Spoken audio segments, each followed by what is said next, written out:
Right, so let's begin from here. A statement released by the Catholic Bishops' Conference now is directing all heads of Catholic-affiliated schools to remain resolute and continue with all religious practices and training associated with the Catholic faith, despite a government order for school heads to avoid imposing religious beliefs on students. Let me quickly read the full statement, portions of the full statement. Now, the preamble says, we, the members of the Ghana Catholic Bishops' Conference, have followed with grave concern the recent development in our dear nation with respect to calls for unregulated religious practices in our schools. We note in particular the unwarranted threat of sanction coming from government circles. Needless, we are stating that no citizen in Ghana should allow him or herself to be cowed by any intimidation or threat or sanction from any individual. Assurance to school heads. Consequently, we wish to assure heads of our Catholic educational institutions to remain resolute and not feel unduly intimidated by a threat of sanctions. We expect our heads to continue to manage our schools in ways and practices that are in conformity with our Catholic identity and mission. Meanwhile, we are open to initiating dialogue that will bring consensus as early as possible to resolve these issues amicably. In conclusion, the statement says, we join the Christian Council of Ghana in advocating dialogue on the issue at stake. We believe that the Ghana Peace Council has the capacity to deal with this issue in broad consultation with all stakeholders, especially religious leaders who own and manage the mission schools. And to this stand, we wish to call on government and all other persons to refrain from issuing statements or making pronouncements which may not help in finding a peaceful solution to the issue.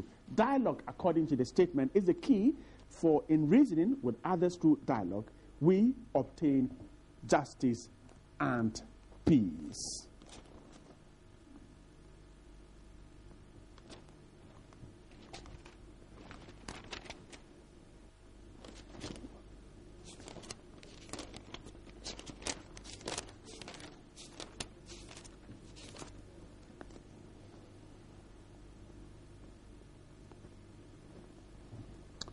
Right, so the statement was signed by Most Reverend Joseph Osei-Bonsu. He is the Bishop of Konongo Mampong and the President of the Ghana Catholic Bishops' Conference. Reverend, grateful to have you tonight. Hello. Reverend, grateful to have you tonight. Thank you.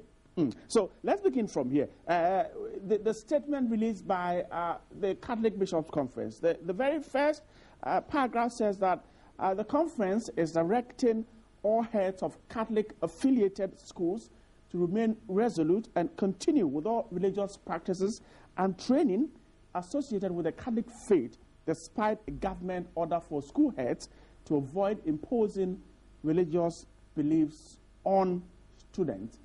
Now, can you clarify this? What precisely do you mean? What we mean is this, that it's a partnership in Ghana between the state and the missions in the area of education. This partnership goes back several years, and we've been doing this together.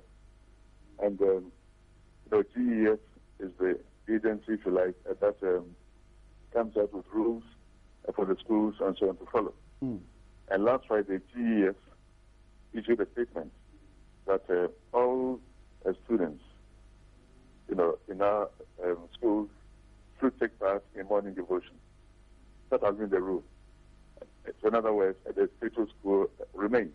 And so what we are saying is just, following the directive of GES that the spiritual school should be observed. So in other words, when they have a morning devotion, then all students should take part. But that doesn't mean that we are forcing people to become Catholics. These are our traditions, our rules, and also those of GES. They are not forcing Muslims to become Christians. And, so the fact that they take part in that doesn't mean that they're becoming Christians. In the same way as if there are Christians in Muslim schools and they take part in activity, it doesn't mean that they are making them Muslims.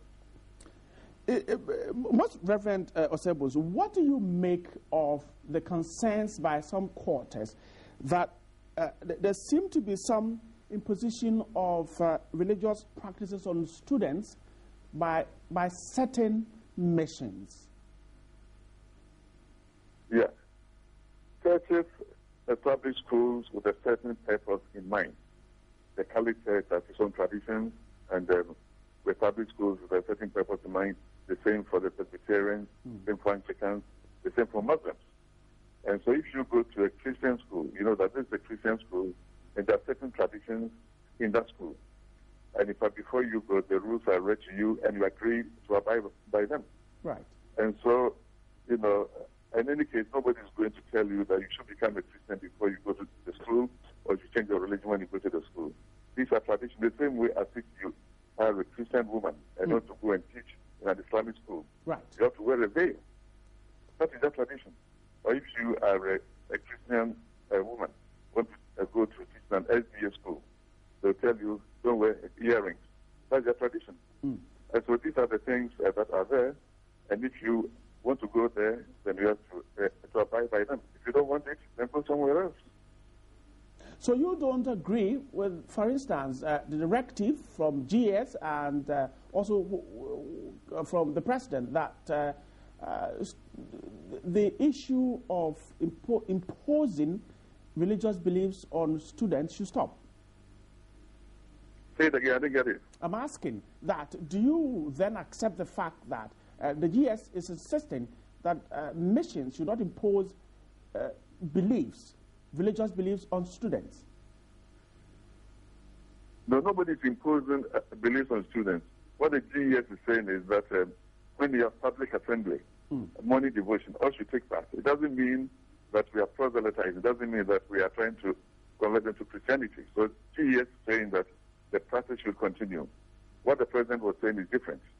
But in any case, you know, GES is the body that gives rules to the schools to follow. And the government and the president has any views on that, those should be channeled through GES. But we don't want the president to be saying one thing and then GES to be saying another thing. The 1992 Constitution is very explicit on religious freedom, and which the president espoused during the State of the Nation address, that we should uphold it.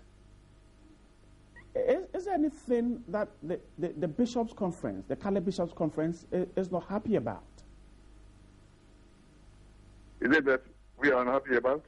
Exactly. No, there are complaints on both sides. You know, the Muslims have complained about their students in Christian schools in the same way. Christians also have complaints. You know, Christians in most Islamic schools also have complaints. So I think the best thing is for all the stakeholders to sit down, have a meeting, have a dialogue, and thrash out an issue. Because there are complaints on both sides. Okay, so there are Christians in Islamic schools who say that they are not allowed to meet and pray. There are issues like that as well. You're suggesting that both sides sit, meet, and talk about it. How do you arrive at a compromise? Is it possible? It looks like Ethiopian. It's not going to happen. Well, there are various stakeholders in education. We have Bishops' Conference, we have Christian Council, we have Islamic Community, we have GF, and so on. We have to sit down and see what we can agree upon. I think that once we sit down, we'll be able to arrive at something. There's a need to talk. There is, but where, for instance, the Catholic Bishops' Conference is insisting that all heads of Catholic affiliated schools should stick to practices associated with the Catholic faith. If the Muslims also say same, the Methodists same, the for now, we should stick to it. When we meet and we come to an agreement saying that we are not going to do X, Y, and Z, fine. But for the time being, let's stick to what's on the ground and what is also mandated by GAS. So you're suggesting that it could get to a point where the Catholic Bishops' Conference, for instance, will loosen their stand to accommodate perhaps whatever agreement will come in. Yeah, that's the essence of a dialogue. I mean, so if you sit down and you reach a consensus, then that will work. But it depends, so it depends on how it goes. So the important thing is that we sit down and talk, all the stakeholders, And the problem has been that we haven't been talking, but some stakeholders have been issuing directives which the others are not aware of or were not consulted about. Before we wrap up this conversation, Reverend Osebunsu, some have argued that politicians are messing up this issue, bringing themselves into it and not allowing it to take its natural course for the missions to sit down with the stakeholders and dialogue and come to an amicable understanding. Is that what you think too? I didn't get that. Continue that one. I am asking that politicians, some concerns are that politicians are trying to grab this particular misunderstanding and use it to their advantage instead of allowing the missions and stakeholders in education to dialogue and come to a compromise. Is that what you think too? Well, if they are doing that, then it's unfortunate because they have their own role to play. So if you're a minister of communication and you come and pronounce on education, then you are doubling in an area where you shouldn't double. And so if they're dealing with education, there is a ministry for education. And so if there are people in government or wherever and they are concerned, they should channel those things through the Ministry of Education and then eventually to the GEF. Otherwise, we get too many people issuing statements here and there, and that brings confusion. Grateful to have you speak to me tonight. Most Reverend Joseph Osebunsu is the Bishop of Konongo Mampong, and he's also president of the Ghana Catholic Bishops Conference there, talking to me.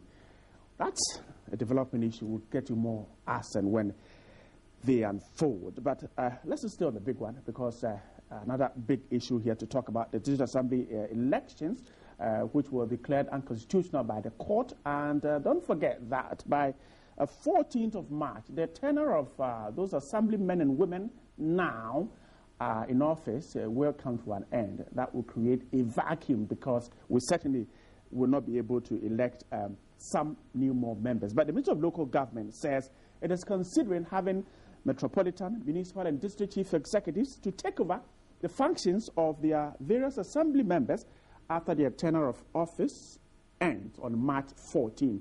Now, the 7-member panel of justices I told you earlier on Friday, February 27, in a unanimous decision said elections were unconstitutional.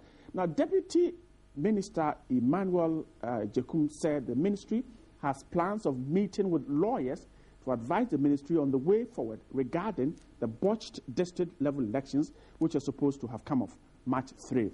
And we'll tell you more about that and why the local government ministry is asking MMDCs to take over. Deputy Local Government Minister, Mr. Emmanuel Jekum has joined me on the phone. Mr. Jekum, grateful. You are speaking to me from the Volta region. Grateful to have you tonight. Hello? Hello, Mr. Jekum. Can you hear me? Yes, I can hear you. Grateful for your time tonight. So you are proposing MMDCs taking over.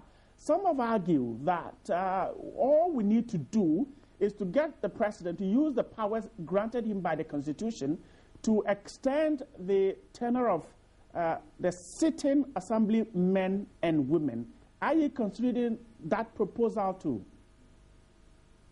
You said the powers vested in who to extend the tenure of MMDC? The powers granted the president by the Constitution to extend the tenure of the sitting assembly men and women.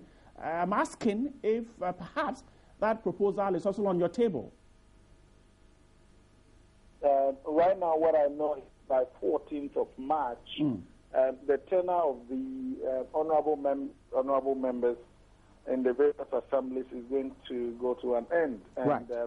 That is what I know. And from there, the chief executive will be taking care of the assemblies, so we get other honorable members to come and handle what is over the assembly. So you are ruling out the president extending the tenure of the current assembly men and women?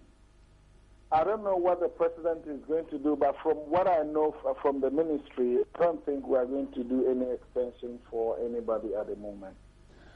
What does it mean to have MMDCs take over the role of assemblymen and women?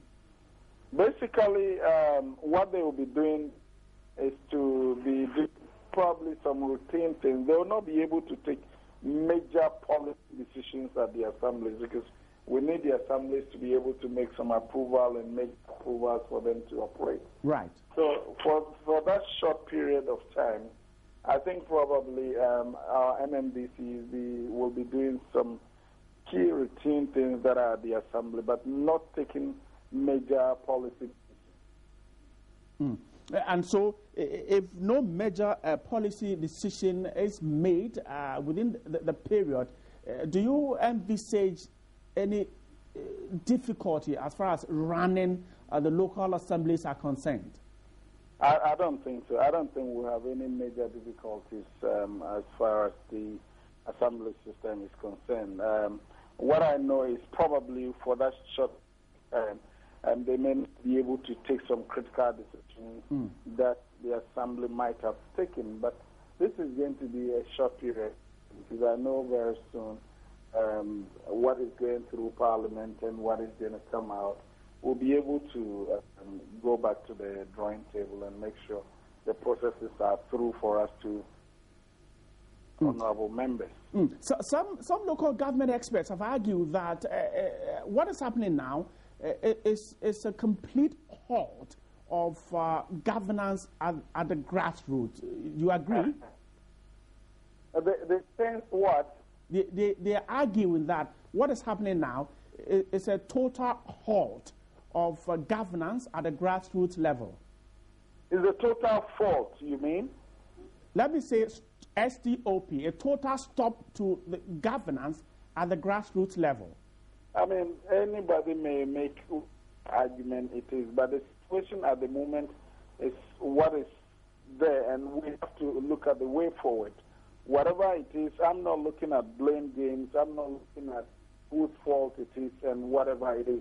What I'm looking at is for us to be able to at least overcome the situation at the moment and be able to elect honorable members to work at the assembly. And you have said that MMDCs will be able to at least perform some roles, but not all or major roles of these assembly members. I've said it earlier that they will not be able to take some major policy decisions, but day-to-day activities running things that Honorable Emmanuel Kojo Ejekum is in the Volta region preparing for the National Sanitation Day, and so lines to that part of the country really bad there. He's struggling to hear me, but that was the Deputy Local Government Minister Emmanuel Kojo Ejekum there talking to me from the Volta region. Time now to take a break on the big one.